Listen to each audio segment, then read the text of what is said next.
Hi, Fred, boys and girls. Today, I'm going to do a read aloud with you, and it is called The Jacket. It's a book by Andrew Clements, who is an author that you all should have heard of, and he is the author who wrote Frindle, which was a book that we read for One Book, One Fred a couple of years ago. So let me show you what the book looks like.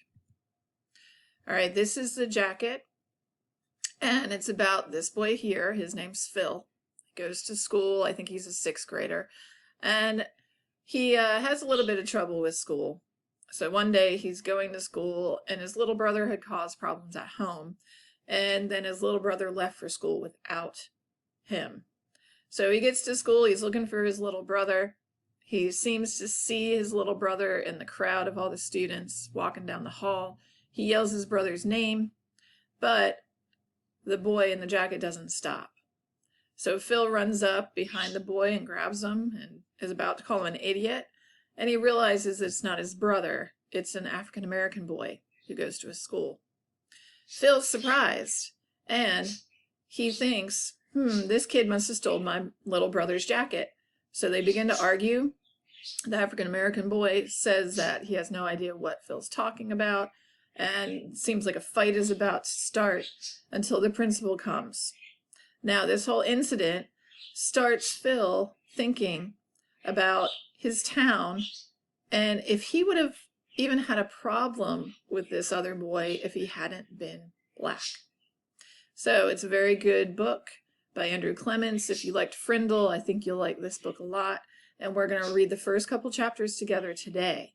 So let's get started. Some vocabulary that we'll be seeing in this story are listed here. So I wanted to go over that with you before we start. The first word is triumphantly.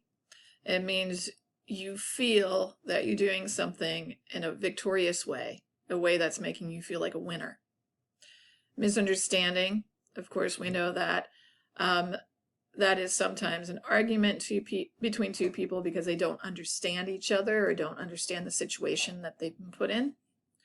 Disagreement, of course, is a difference of opinion. An argument. Awkwardly, not having grace and skill, somebody who's pretty clumsy like Miss Bell. Heave, to lift or pull with effort. Blush, to become red in the face because of shyness, shame, or confusion. Reflection, something that's reflected from a surface such as a mirror or an image. Prejudice, number 8. An opinion formed without knowing the facts or by ignoring the facts. Unfair or unreasonable opinions. Then glance, of course, is to take a quick look at something. Avoid, we know, is to keep away from something or someone.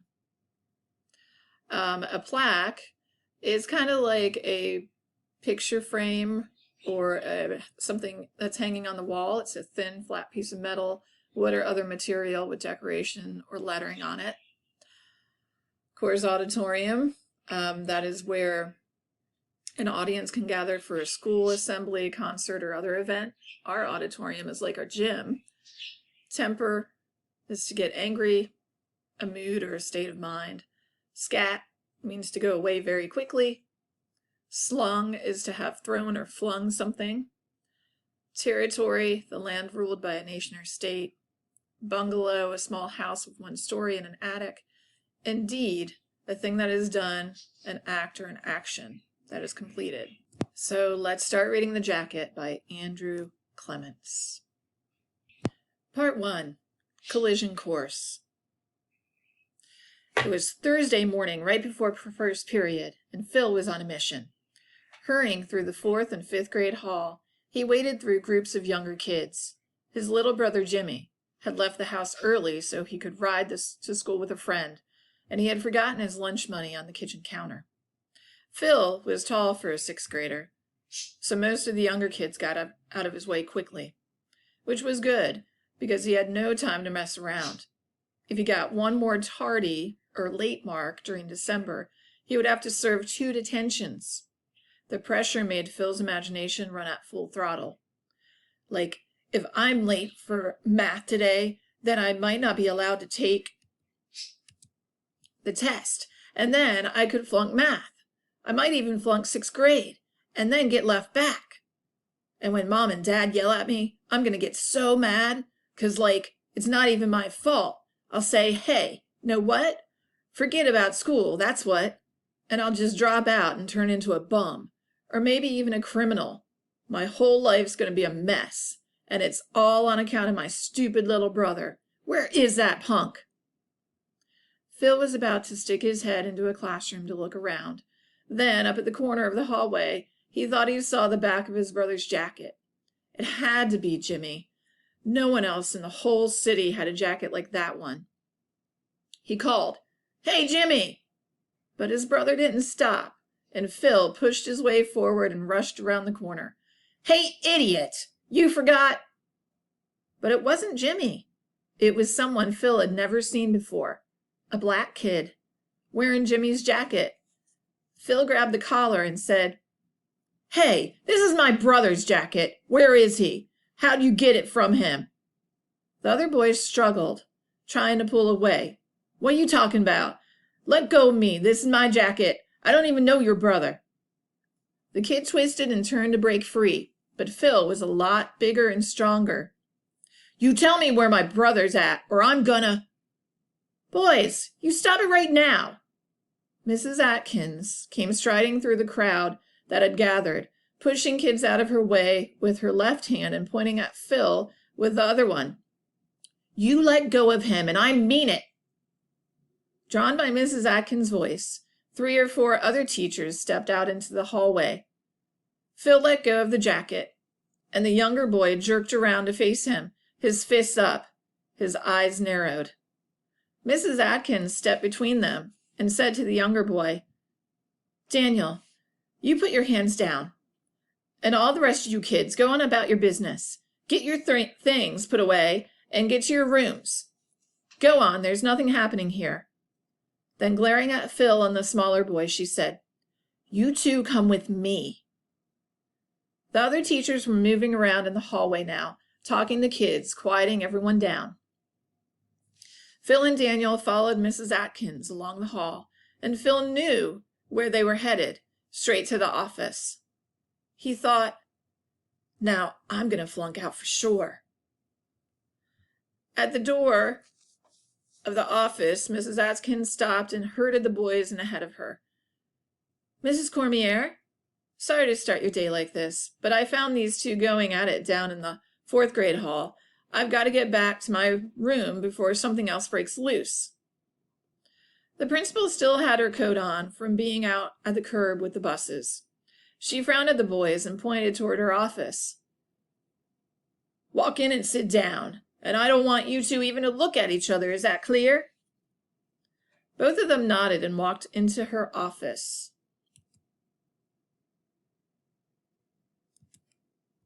A minute later, Mrs. Cormier came in and sat down behind her desk. She motioned to Phil, who had taken a chair against the wall. "Come over here and sit in front of me. I want to be able to look at each of you in the eye." Daniel kept looking straight ahead at Mrs. Cormier. When Phil was seated, she said, "Phil, you've got no business being in the 4-5 hallway in the morning. Why were you there?" "My brother Jimmy forgot his lunch money, and I still have to give it to him." Mrs. Cormier nodded. "All right, that makes sense. Here," she said, putting out her hand. "Give me his money, and I'll take it to him and make sure he gets it." Phil dug in his pocket and gave the coins to the principal. She put them on her desk and then turned to the other boy. "Okay, Daniel, you first. What happened?" "Well, what happened is, I'm talking with my friends, and this kid comes and grabs me and starts yelling at me. I never seen him before. I didn't do a thing." Mrs. Cormier turned to Phil. "Did you grab him, Phil?" "Yeah, 'cause he stole my brother's jacket. That's my old jacket, and now it's my brother's. And this kid stole it, so I grabbed him." "Liar!" Daniel jumped up to his feet and faced Phil, his fists clenched. "I never stole a thing. My grandma gave me this jacket for my birthday, and that's the truth, so you stop saying that." "Daniel," said Mrs. Cormier sharply, "you sit down and stay put." Mrs. Cormier swept her eyes between the boys. "I think this is a simple misunderstanding. Phil, Isn't it possible that Daniel happens to have a jacket just like your brother's? Phil shook his head forcefully. No way! My mom bought that jacket when she went to Italy, and she brought it back for me. Go ahead, look at the label inside the neck. It's gonna say Ricci di Roma. That's because she got it in Rome. Go ahead and look. That's my jacket. Mrs. Cormier stood up and walked around to the front of her desk. May I look at the label, Daniel? He shrugged and stuck out his lower lip. I don't care, 'cause this isn't his jacket. The principal gently pulled the collar out of the jacket, and then twisted her neck and adjusted her glasses. Her eyebrows shot up. It says Ricci di Roma. See? I told you so, said Phil triumphantly. He stole it. Did not, you big liar. And if Mrs. Cormier hadn't been on her feet to catch him, Daniel would have been on top of Phil, fist swinging. She pushed him back into his chair and shouted, Silence! Not another word, either of you! Calling to the secretary through the open door, she said, Mrs. Dunn, get me the emergency cards for Philip Morelli and Daniel Taylor, would you? Right away. 30 seconds later, Mrs. Cormier was dialing her phone, then smiling and speaking. Mrs. Taylor, this is Mrs. Cormier, the principal at Daniel's school. No, he's fine. But there's been a disagreement this morning, and he's in the middle of it. It's about a jacket, the one Daniel says he got for his birthday. Another boy is here, and he says the jacket belongs to him. Can you tell me anything else that might help? Yes? Oh, I see. So it was a gift. Yes, I see. Well, that's it then. I'm awfully sorry to have bothered you. Yes, you too. Goodbye. Daniel turned to Phil. See, I told you so. It was a gift from me. Mrs. Cormier said, Turns out you're both right, boys. Someone gave that jacket to your grandmother, Daniel, and then she gave it to you. Phil made a face. Gave it to his grandmother? How come? Mrs. Cormier started to say something, then stopped, smiled awkwardly, and said, Well, really, I think it was just to be kind. That's all. Something registered in Phil's mind, and his mouth dropped open. Turning to Daniel, he asked, Who's your grandma? What's her name? Daniel curled his lip. None of your business. But her name's Lucy, Lucy Taylor. Phil's face reddened. Hey, look. I'm sorry I grabbed you, okay? You're right. It is your jacket. What? Daniel looked sideways at Phil, cocking his head as if he hadn't heard clearly. You come and almost pulled this thing off my back, and now you say you just keep it? What's that about? Phil looked at the floor. It's just that, I think I know your grandma, that's all. So the jacket's yours. Daniel frowned and narrowed his eyes. You know my grandma? Right. He smiled, taunting Phil. Yeah, how you gonna know my grandma? Maybe you see her when you go to some beauty parlor she does, huh? That it? Mrs. Cormier stood up and said, Boys, that's enough. This is all settled. Phil said he's sorry. And we know the jacket's yours, so both of you run along to class now. Mrs. Dunn will give you notes for your teachers. Daniel stood up. He stuck his chin out and said, Fine with me, because this boy just keeps telling lies and lies, like how he knows my grandmama. I don't know her, Phil almost shouted. I'm not a liar. I see her all the time because she's my mom. Because she's my mom's cleaning lady. The words seemed to echo off the walls. Daniel looked like he'd been punched in the stomach. He backed toward the office door, his face working angrily. He yanked the jacket open, pulled himself free of it, and threw it on the floor at Phil's feet. There's your jacket. You take it and you tell your mama that my grandmama and me don't need nobody being kind to us. And looking at Mrs. Cormier, he snarled, Nobody! Part 2. Friends with Everybody. The rest of Phil's Thursday wasn't so good. Compared with the thoughts swirling through his mind, decimals and adjectives in ancient Egypt didn't seem very important. Phil knew that all he had done was tell the truth. About the lunch money, about the jacket, about Daniel's grandmother. It was all true, but he couldn't shake the feeling that he'd done something bad. He kept thinking about the early morning scene in the principal's office, replaying it again and again. He kept seeing the look on Daniel's face, the anger in his eyes, as he threw the jacket to the floor. And instinctively, Phil knew that his being white and Daniel's being black was part of this, maybe a big part.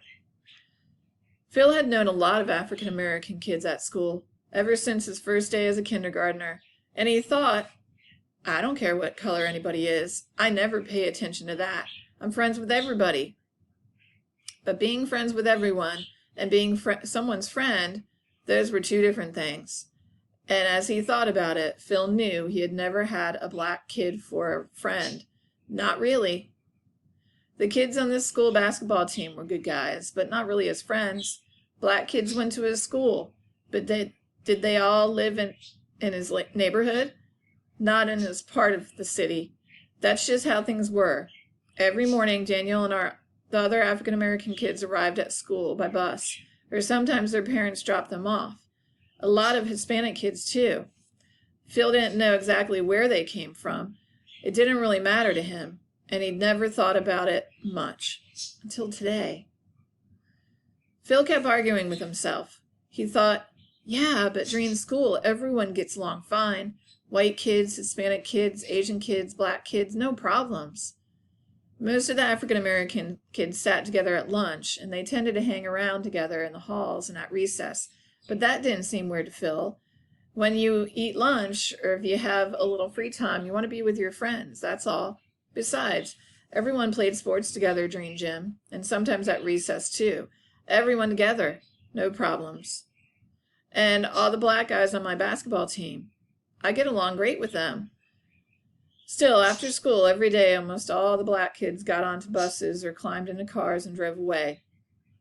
These kids just disappeared as Phil went to basketball practice or walked home with friends. Sitting in math class, Phil thought about Daniel's grandmother. I've known her longer than Daniel has. And it was true. He was 2 years older than Daniel. And Phil had known Lucy all his life. Lucy, that's what he'd always called her, just Lucy.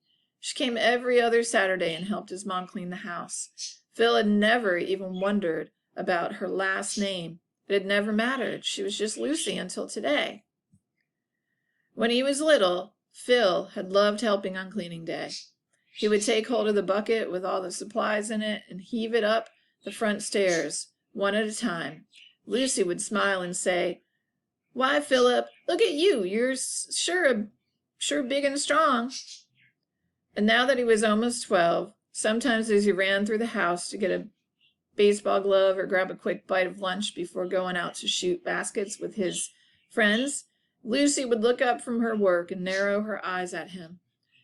She'd put her hands on her hips and say, Isn't that just the way? Now you're big enough to really help your mama. And do you?